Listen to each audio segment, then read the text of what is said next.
Hi guys, pupunta ako ng Ongpin. Balang date ngayon is September 17, 2023. So guys, nagtaas ng per gram ang gold. Bali, nung last month kasi na pumunta ako dito, ang pinakamababang nakita ko per gram is 3,150, mga ganon.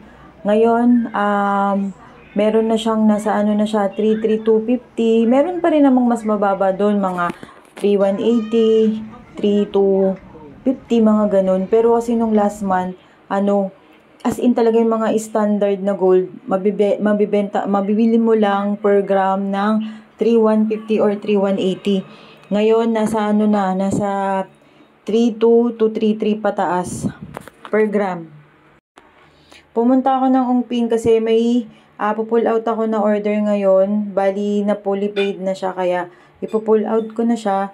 Bali, packtail chain na 18 inches, nasa 3 grams, at saka cameo na hikaw. Meron pa akong kinuha na cameo set na pendant with chain, kaya lang hindi ko na siya nabidyohan kasi nung araw na yan na pumunta ako dyan, ang daming tao, kahit na marami talaga, kahit na, alam mo yun, yung kahit nagtataas talaga yung gold weekly or kaya 2 times a month, as in talaga ang dami pa rin bumibili kasi nga hindi lang siya yung parang pang forma, pang fashion, yung investment din, ganun, habang tumatagal yung gold, lalong tumataas yung value niya, parang lupa, ganun siya, hindi siya katulad ng cellphone or gamit na habang tumatagal, lalong bumababa yung presyo niya, ganun. Yung gold talaga, wala ka talagang lugi. Kaya kung mag-invest kayo guys, invest wisely.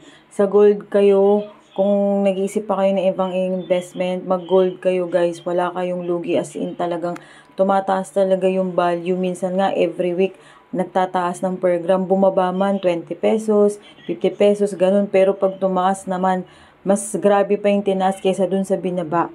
So guys, yun lang. Thank you for watching. Bye!